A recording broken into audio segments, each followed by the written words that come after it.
What's going on, guys, and welcome back to another Satisfactory video, where last time we unlocked basic steel production to produce steel beams, steel pipes, and encased industrial beams. And we did all that in this extension that we added to the base. And in my eyes, it's pretty clean, but there's a lot more work to do. And in today's episode, I want to look at assembly points. And as we know, when we expanded to the new base, this kind of factory here become desolate. But you don't need to worry, because on the live stream, when we turn that whole plant off, I actually stored just over 500 smart plating in here, ready for the objective to be completed.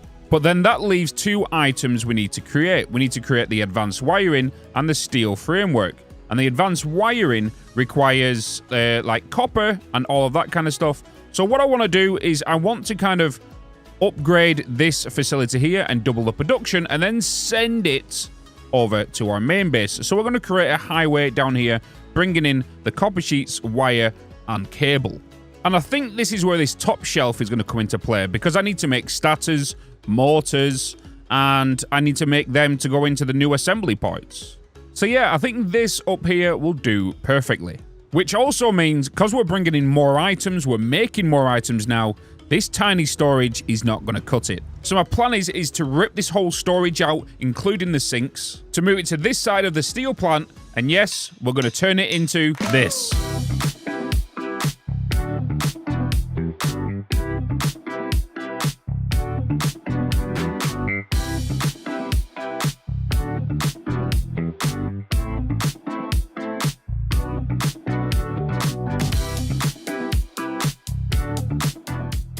Okay, so the first plan of action is to increase our power production. As you know, we're sitting on 3,000 megawatts at this coal power plant and at this one. So let's add 12 more coal generators to this plant. And bada bing, bada bosh, there we go. Increasing our power production to 3,900 megawatts. I've also doubled the copper production as well by overclocking the miner to 270 per minute. Because obviously that's what a Mark III belt holds. And then I added 3 more smelters to the copper sheets line. And I've overclocked these 4 smelters to 200% clock speed, which gives us a 60 copper input take per minute. And as we know, 4 times 60 is 240, meaning the 5th smelter right here is just at normal clock speed to give us 30, equaling 270, which is what's coming on the input line. And then these two are merging together to go down to these constructors. And then them two are going down there. But then I've also got this 5th one being split into each of them lines, just for symmetry's sake. So 135 will go down this line, and 135 will go down that line. And then obviously, I've overclocked the constructors to 250%, which requires 50 copper ingots. Then this one requires 50, and then this one requires 35. And then we just did the same with the copper over here as well. We just basically overclocked the constructors and smelters to what is needed. And then built the bus line that goes along here and underneath, which just fits perfectly towards the desert facility. And of course, like I've been doing this playthrough, I'm just kind of building them on these pillars. So there was no point in me showing you how to do the coal, because I've already done it. I've already showed you how to build the copper, because I've already done it. It's just a matter of doubling the production. Hence the reason we're moving fast, because there is a lot of stuff in this episode. Because I didn't realize when I was doing this on the live stream and getting everything prepped for the recording, it was a chonker. There was so much stuff, and I was like, oh, I could have put this into 2 to 3 episodes. So I apologize, and I won't do it in the future. But if you do want to watch on how I built everything, remember, go to my second YouTube channel, link in the description, if you want to see the VODs. And you can see day 1s, day 2s, day 3s. I know there's a few of you that watch it, so hello. So next, I want to kind of start putting the storage containers down. I've already kind of laid the foundation. So I'm just going to kind of put these down like this. And then I'm going to put the conveyor holes just behind like this. And then add the lifts, which I'm going to be... I'm just going to make them all Mark III, no matter of what they are, if they're only making 40 per minute or something. Just for future-proofing sake, because you never really want to mess around with your storage after it's done, especially when it comes to changing belts. You might have noticed as well, I've added a wall here with this kind of pillars, and then I've just kind of done the windows, which are clipping through the angled, which is a very simple design. It's a very well-known design to kind of do. And I've made a doorway here which links towards the steel building. And as you know, I've done the doors that I normally do, and this just takes us into the steel. So we'll come along here, we'll go into this room, which will then lead into the storage right here. And then I'm more than likely going to put down maybe the resource sinks behind this. I don't know yet. Because what I think I've got to worry about is the amount of belts that's coming in. As you can see, we have 30. Is it 30? I can't remember what I put down. What did I put down in total? I put down 26. And the reason I put down 26 is because here on my little spreadsheet to kind of keep everything organized, you can see these are the amount of items I more than likely want to be here. Because I like to bring everything up to heavy modular frames and computers into my starter factory. And this is my starter factory. Okay, so as you can see, I've been a little busy. I've added some lights in here and I've added some pillars. You know how to do these pillars because I've done it in my tips and tricks guide and I've showed you multiple times. And it's just a matter of putting your pillars at the side of these and rotating them like this and then placing them and then building up. And then with these lights, I showed it in the tips and tricks video, which was the first one. And all it is hiding them inside these pillars. And you can see it's placed right here. And then I always create these lights like this to kind of create like a capacitor at the side of the building. It kind of creates a bit more of a factory aesthetic kind of thing, right? And then underflooring, of course. And then I've added these kind of the walkway straights here. I don't know how I feel about these just yet because going into like this and I'm going to come out and all that kind of stuff. So I think we can reach. We can reach from here. I just don't need to go in here to grab them from here, so I don't have to come out, bend around, and all that kind of stuff. The next thing I kind of want to do is... Oh, I've added the railings here, and as you can tell, we can't put a railing there like that.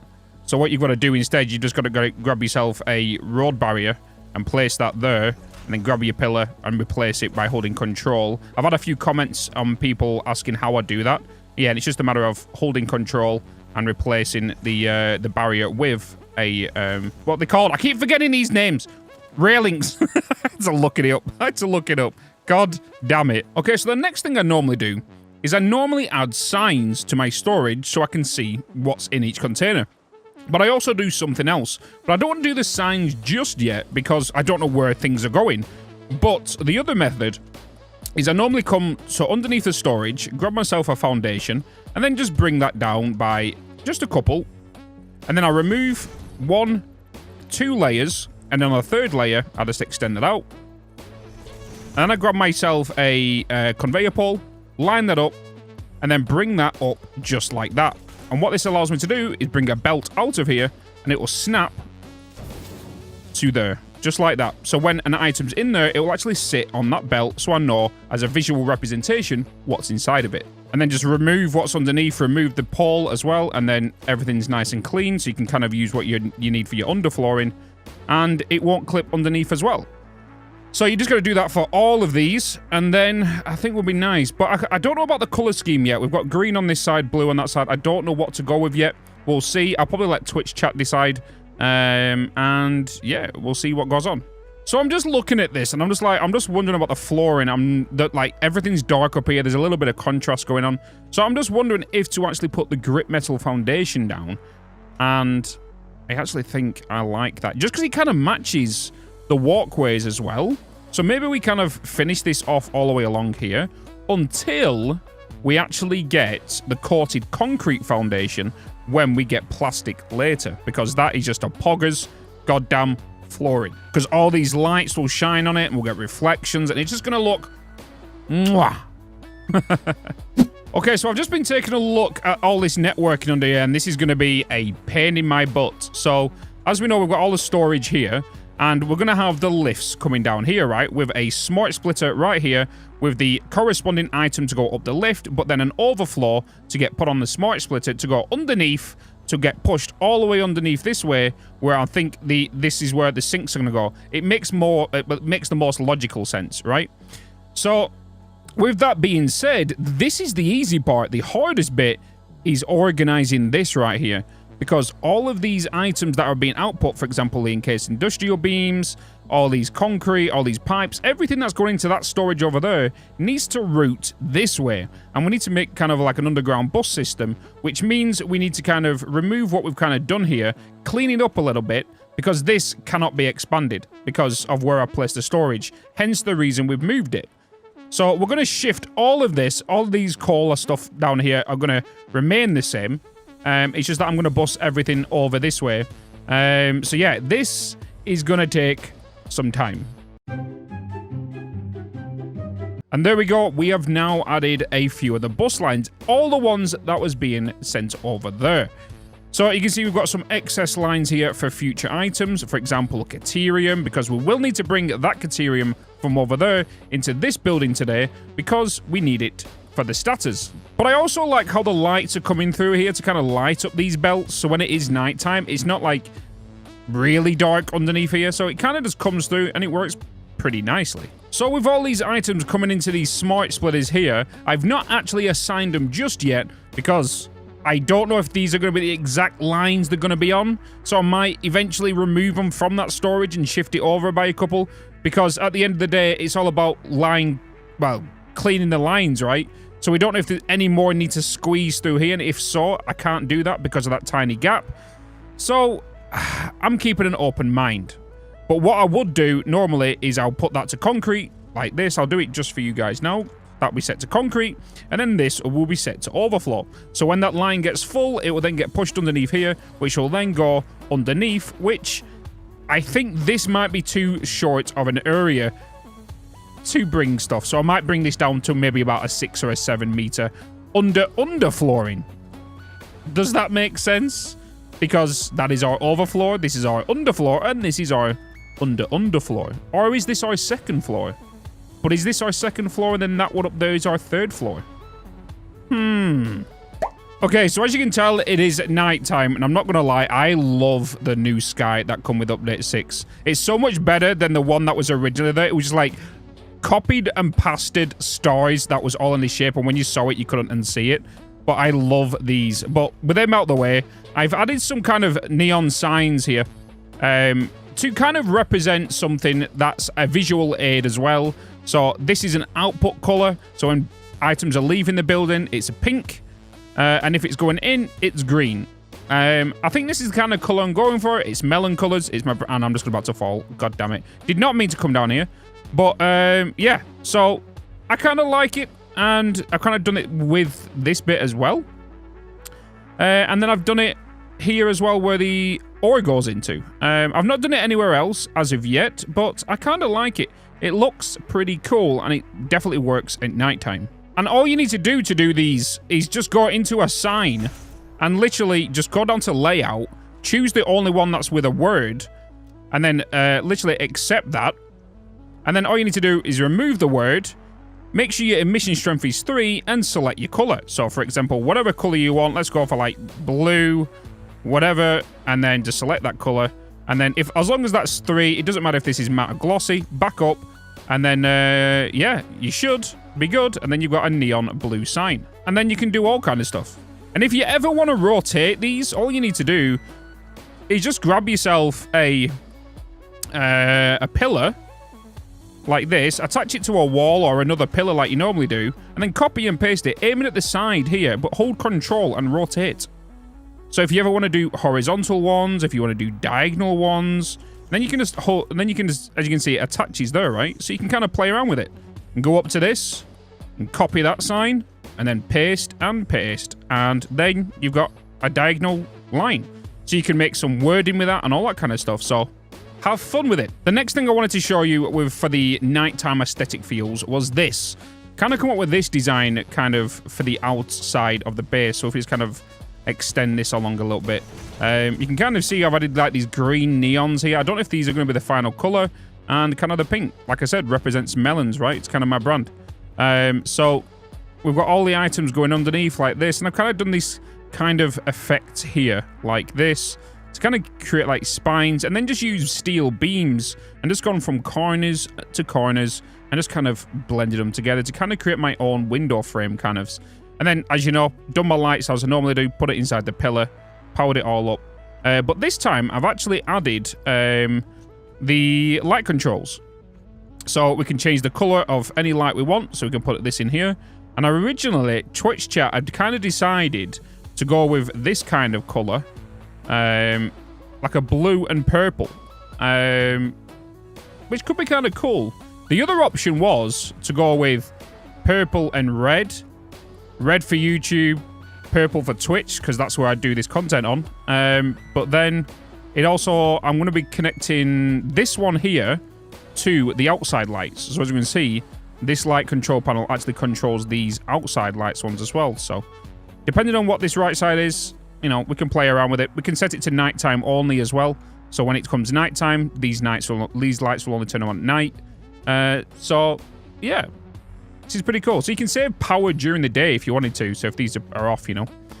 But yeah, that's cool. But next, we've got some other stuff to do. And that is to work with the Caterium. And as you can see, I've got the Caterium coming along here, just like we've done on the Noble Belts. And that is sending 270 items per minute. It's going on the under the storage floor, which then comes all the way underneath this floor right here. And then comes up here, which I'm probably going to do a bridge across here, to be honest, with some doors, I think.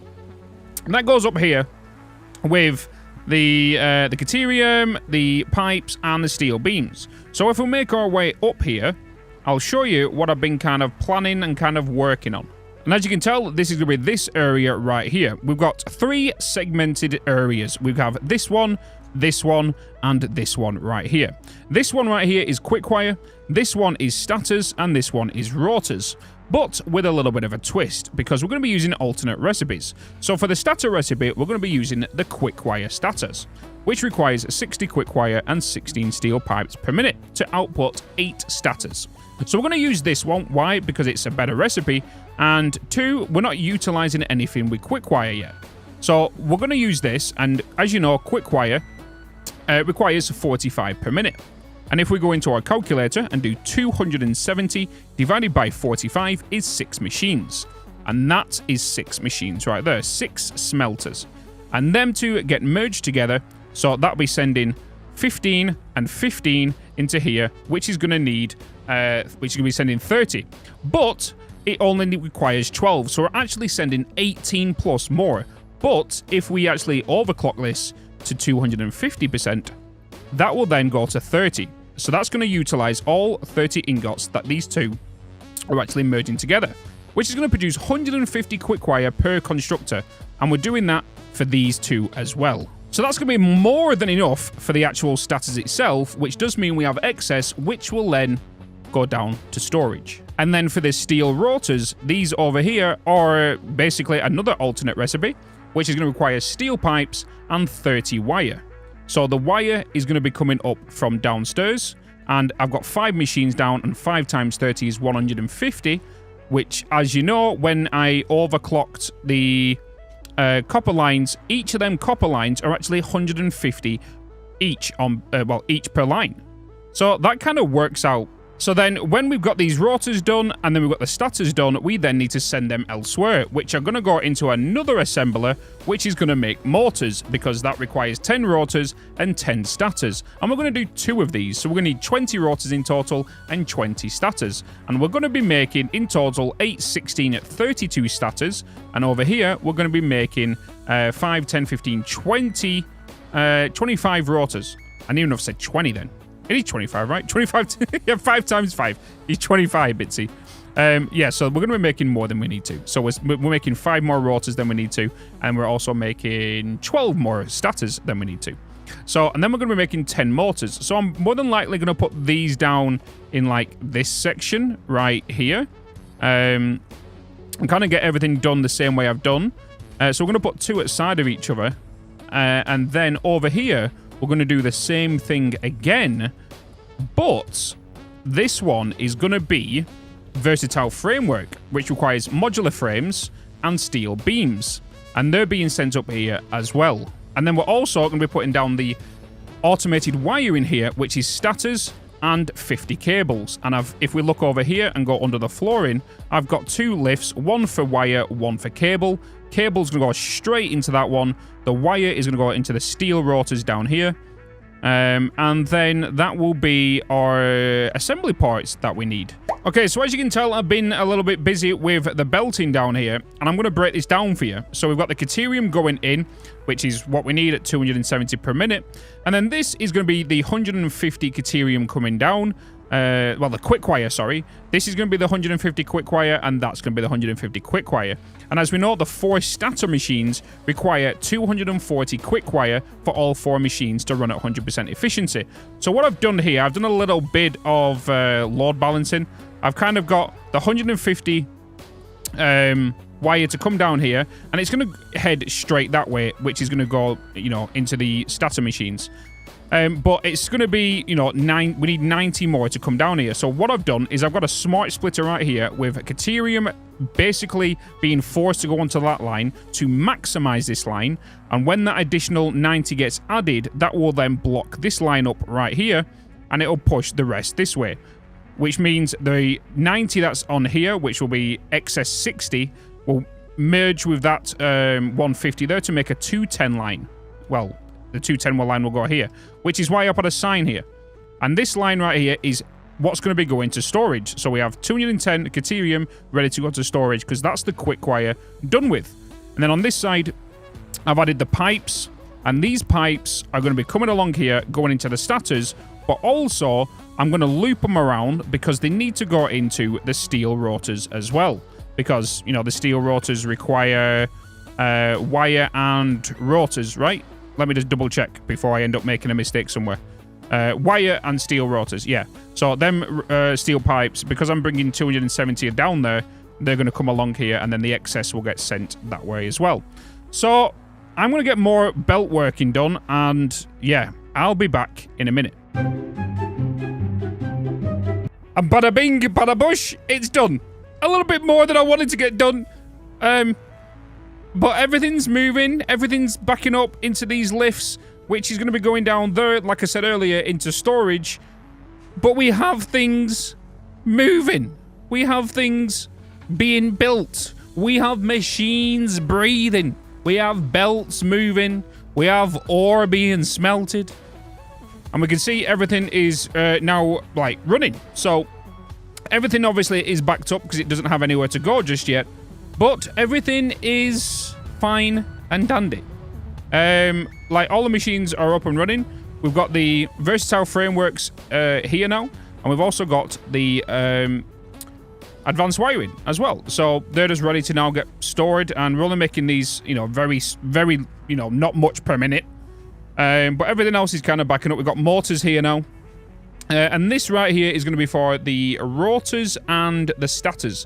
Because they are all backed up. So, like I said, if you want to see me build this bit by bit, if you want to learn about this, please go over and check my VOD channel, and you can see me do this literally second by second, and all that kind of stuff. So, next thing I want to do is kind of take this down to storage and get it all in there. And then I want to do some more design work. I want to put the building around this and maybe get some lights in there and start kind of finishing off this area now.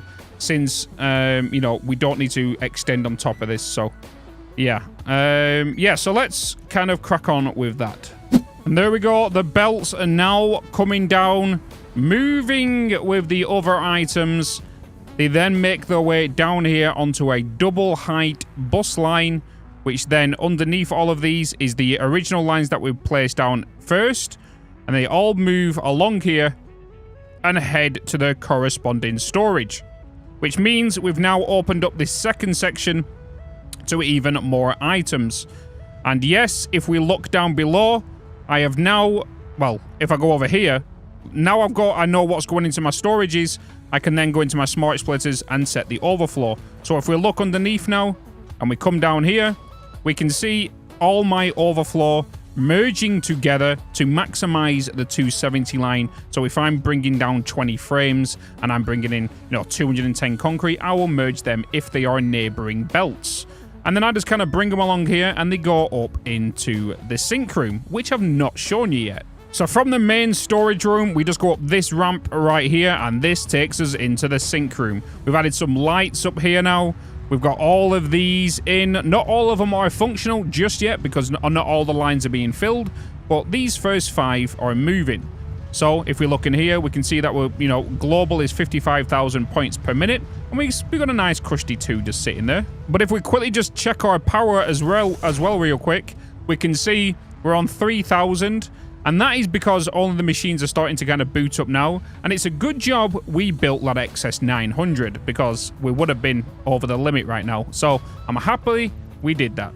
So now that the storage is done, well, it's not done because we can, we've got a lot of empty belts here for a lot more items we want to do. And like I said, this episode was a chunker. There is a lot of stuff. There was a lot of information. Like I said, I do apologize, and it won't be like that in future episodes. They will be more broken down into segments because technically I could have done that top section as one episode, the storage as a second episode. But because of how things have lined up, especially with the second channel and the Twitch, yeah. I'm learning from the mistakes as I go, okay? So I apologize, but hopefully this storage was worth it because I'm not going to lie, it's pretty insane. But also, if you notice, when I come through these doors, I've now added lights into this room and the like just kind of just standard walls here right now because I don't know if I'm going to be expanding this anytime soon. But again, walkway to go around and all my machines are now glowing so I can see what they're doing. So we will be adding a lot more lights to this, and we've got a lot more floors to kind of do. So, guys, thank you so much for watching. Checking out my other content here. And again, I will be breaking these down a little bit shorter in the next few videos. I'll also be adding a roof to this. I know it's nighttime and it's hard to see, but you can see the twinkling lights, right? Anyway, keep smiling, and I'll see you in another video.